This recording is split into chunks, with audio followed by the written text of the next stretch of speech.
قیامت کی نشانیوں کے حوالے سے گفتگو کا سلسلہ جاری ہے،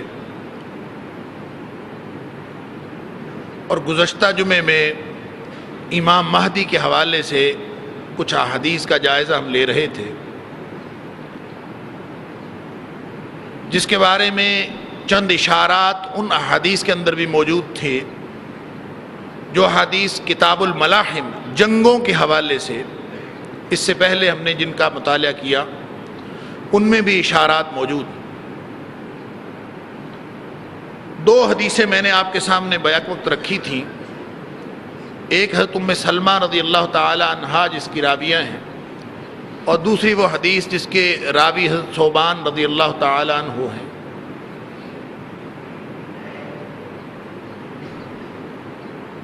جس میں ان دونوں احادیث کے اندر نبی کریم صلی اللہ علیہ وآلہ وسلم نے امام مہدی کے بارے میں گفتگو فرمائی۔ امام مہدی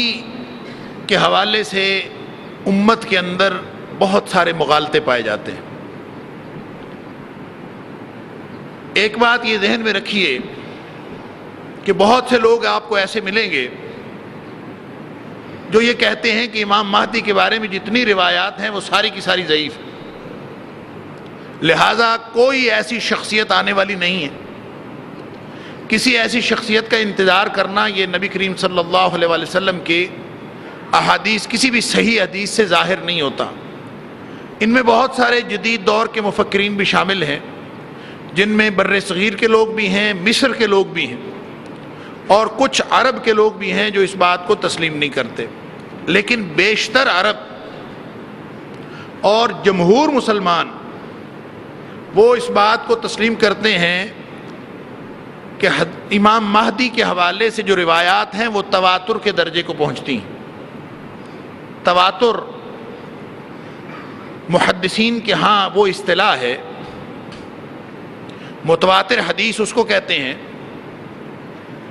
کہ جس حدیث کے راوی ہر دور میں ہر طبقے میں اتنے رہے ہوں کہ ان کا جھوٹ پر متفق ہونا ناممکن ہو، ایسی حدیث کو متواتر کہتے ہیں۔ لہذا شیخ عبدالعزیز بن باز کا خیال بھی یہ ہے، اور جو متقدمین محدثین ہیں ان میں سے بھی اکثر کا خیال یہ ہے کہ جو ان احادیث کو اگر اکٹھا کیا جائے، بلا شبہ بہت سی احادیث جو ہیں امام مہدی کے بارے میں وہ ضعیف ہیں، لیکن اگر ساری احادیث کو اکٹھا کیا جائے تو ان میں سے بہت ساری احادیث صحیح ہیں، اور پھر جو ضعیف بھی ہیں ان کا ضعف بھی ختم ہو جاتا ہے جب وہ صحیح احادیث کے مضامین اور ان ضعیف احادیث کے مضامین کا ہم تقابل کرتے ہیں۔ یوں کم و بیش 50 احادیث ایسی ہیں، 50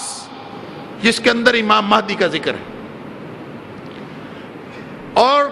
تقریباً 18 احادیث ایسی ہیں جن میں امام مہدی کا براہ راست ذکر نبی کریم صلی اللہ علیہ وسلم نے کیا۔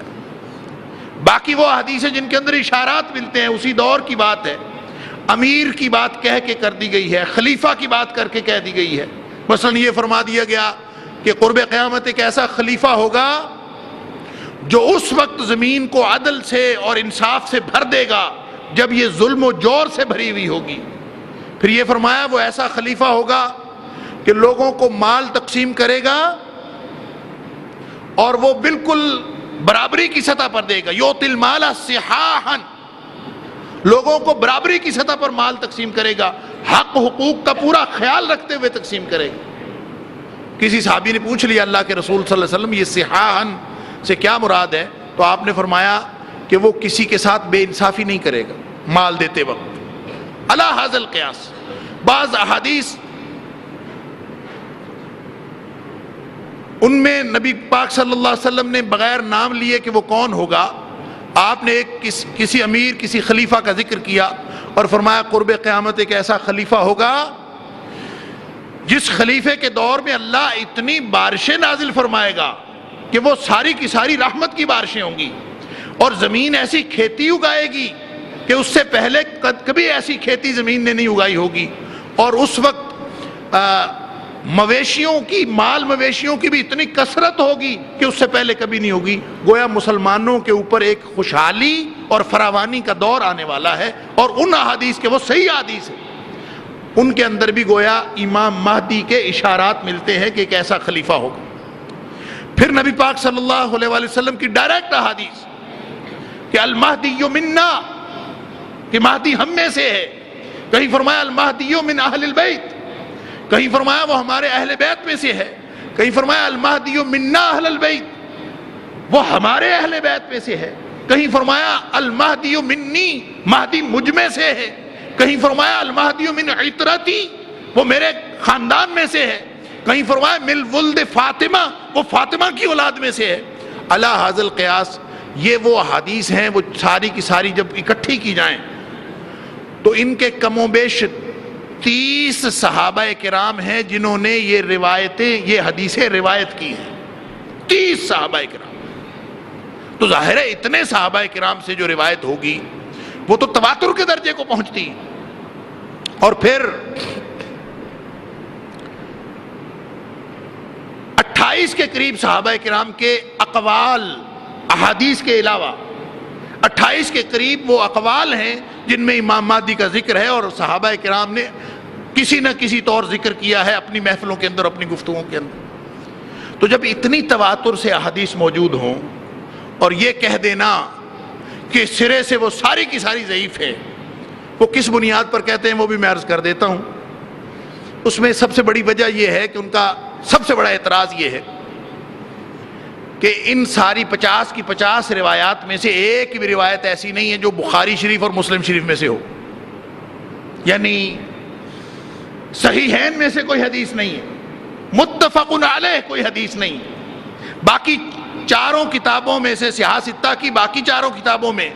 اور موجم طبرانی کبیر و اوسط وغیرہ میں، مسند احمد میں، مستدرک حاکم میں، ان میں یہ روایات ہیں. ابو داؤد شریف کے اندر ہے، ترمذی شریف کے اندر ہے، نسائی شریف کے اندر ہے، ابن ماجہ کے اندر ہے. اعتراض ان کا یہ ہے کہ اگر یہ صحیح ہوتی تو ان میں سے کوئی حدیث بخاری اور مسلم میں بھی آ جاتی. تو امام بخاری اور امام مسلم کی چونکہ شرائط کڑی ہیں لہٰذا انہوں نے نہیں لی، تو اس کا مطلب یہ ہے کہ ساری احادیث ضعیف. اور یہ سب سے بڑا اعتراض ہے امام مہدی کے بارے میں احادیث کے اوپر. تو دیکھیں اگر ہم یہ طے کر لیں کہ صرف وہ حدیث صحیح ہیں جو صحیحین میں موجود ہیں اور اس کے علاوہ کوئی حدیث صحیح نہیں ہے، تو پھر ہو سکتا ہے کہ امت مسلمہ میں سے بہت سارے مسالک ایسے ہیں جن کا پورے کا پورا مسلک ہی ثابت نہیں ہوتا اگر بخاری اور مسلم کو نکال دے تو. ان کے بڑے بڑے جو مسالک ہیں، بڑے بڑے گروہ ہیں، وہ جن روایات کے اوپر اعتماد کرتے ہیں وہ سیاہ ستہ کی بھی نہیں ہیں، وہ مصنفات میں سے ہیں. مصنفات سیاہ ستہ میں نہیں ہوتی. مصنف ایک قسم ہے حدیث کی اور وہ سیاہ ستہ میں نہیں ہوتی. جیسے امام عبد الرزاق کی مصنف المصنف، تو مصنفات میں سے اور ان احادیث کی کتابوں میں سے جو سیاہ ستہ میں سے بھی نہیں ہیں، ان سے استدلال کیا جاتا ہے اپنے موقف کی دلیل کے طور پر. لیکن امام مہدی کی بات آئی تو انہوں نے کہا کہ جو سنن اربعہ ہیں، حدیث کی سیاہ ستہ 6 کتابوں میں سے بخاری اور مسلم کو نکال کر چاہے باقی 4 حدیث کی کتابوں میں موجود ہیں، ہم اس کو نہیں مانتے، ہم یہ سمجھتے ہیں کہ یہ صحیح نہیں ہے. اگر یہ اصول بنا دیا جائے تو دین کا ایک بہت بڑا ذخیرہ، اس سے ہمیں انکار کرنا پڑے گا، کیونکہ سارا کچھ تو صحیحین میں نہیں ہے. بہت سی روایات ایسی ہیں، امام بخاری کی اپنی شرائط ہیں، امام مسلم کی اپنی شرائط ہیں، اور اگر صرف اس تک دین کو محدود کر دیا جائے تو پھر باقی سب کی کیا حیثیت رہ جائے گی. اور یہ اعتراض بھی ایسے لوگوں کا ہے جو حدیث سائنسز ہے، جو حدیث کا علم ہے، جو اس سے ناواقف ہیں، وہ یہ اعتراض کرتے ہیں. وگرنہ جن کو حدیث کا، ان کی ٹیکنیکلٹیز کا پتہ ہے، ان کو معلوم ہے کہ صحیح حدیث کی شرط یہ نہیں ہے کہ وہ بخاری مسلم میں آئے. صحیح حدیث کی شرائط یہ ہیں کہ اس کی سند کے اندر کوئی ضعف نہ پایا جائے،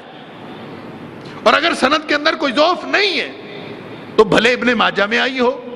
جبکہ ابن ماجہ کے اندر، سنن ابن ماجہ کے اندر بہت ساری روایات ضعیف ہیں،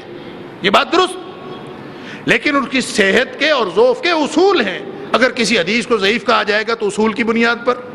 اور اگر صحیح کہا جائے گا تو بھی اصول کی بنیاد پر، کسی کے ذاتی ذوق کی بنیاد پر نہیں۔ لہذا یہ ذہن کلیئر کر لیجئے کہ امام مہدی کے بارے میں نبی کریم صلی اللہ علیہ وآلہ وسلم سے جو روایات صحاح ستہ کی سنن اربعہ میں سے موجود ہیں اور دیگر کتابوں میں سے موجود ہیں، ان کی تعداد 50 تک پہنچتی ہے۔ ان میں سے کوئی نصف کے قریب ضعیف بھی ہیں، لیکن جو نصف کے قریب ہیں وہ صحیح ہیں، صحت کے درجے کو پہنچتی ہیں، اور ان کے صحیح ہونے کی وجہ سے جب ان کے مضامین کا تقابل کرتے ہیں تو جو سندن ضعیف بھی ہیں، مضمون کے اعتبار سے وہ بھی صحیح قرار پاتی ہیں، اس لیے کہ وہ صحیح حدیث کے مضمون کی تائید کرتی ہیں۔ اور ایک اور بات کہ جب ہم اشارات کی بات کرتے ہیں نا، کہ اشارات دیگر حدیثوں میں بھی موجود ہیں، تو جو امام مہدی کے بارے میں احادیث ہم سنن ابو داؤد کے اندر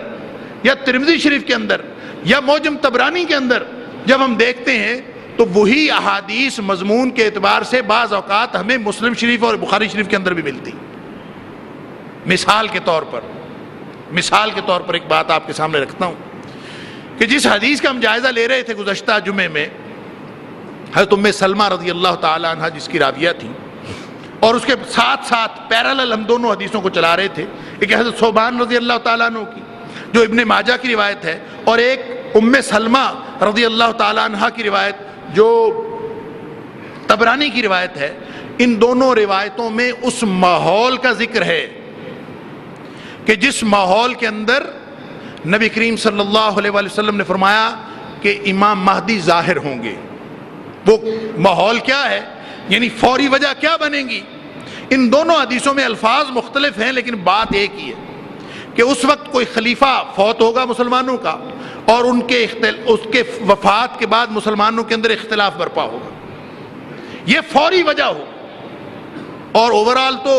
ابو داؤد شریف کی حدیث میں جو میں پہلے بھی آپ کے سامنے رکھ چکا ہوں، نبی پاک صلی اللہ علیہ وآلہ وسلم نے فرمایا ابشرکم بالمہدی، میں تمہیں مہدی کی خوشخبری دیتا ہوں، وہ اس وقت یبعث فی امتی علی اختلاف من الناس وزلازل، میں مہدی کی خوشخبری دیتا ہوں، وہ اس وقت اٹھایا جائے گا، اس وقت ظاہر کیا جائے گا جس وقت امت میں اختلاف اپنی آخری حدوں کو پہنچ چکا ہوگا، پوری امت کے اندر انتشار ہوگا، اور دوسری بات زلزلے بہت آئیں گے۔ یہ دو حالات کی طرف، یہ دو نشانیاں نبی کریم صلی اللہ علیہ وسلم نے وہاں بھی بیان فرمائیں، لیکن یہاں ان دونوں احادیث کے اندر یہ لگتا ہے کہ خلیفہ فوت ہوگا، اور خلیفہ فوت ہونے کے بعد اس کے بچوں میں خلافت کے لیے جھگڑا پڑ جائے گا۔ حضرت ام سلمہ فرماتی ہیں کہ نبی کریم صلی اللہ علیہ وآلہ وسلم نے فرمایا کہ یکون اختلاف عند موت خلیفہ، ایک خلیفہ کی موت پر اختلاف ہوگا، اس وقت جھگڑا شروع ہوگا۔ اور حضرت ثوبان والی روایت میں یہ ہے کہ نبی کریم صلی اللہ علیہ وآلہ وسلم نے فرمایا کہ 3 لوگ آپس میں لڑیں گے، یقتتل عند کنزکم 3، 3 لوگ آپس میں جھگڑا کریں گے، ان کا آپس میں جنگ ہوگی، لڑائی ہوگی یا اختلاف ہوگا، کچھ بھی ہو سکتا ہے۔ کلہم ابن خلیفہ، وہ تینوں جو ہیں خلیفہ کے بیٹے ہوں گے،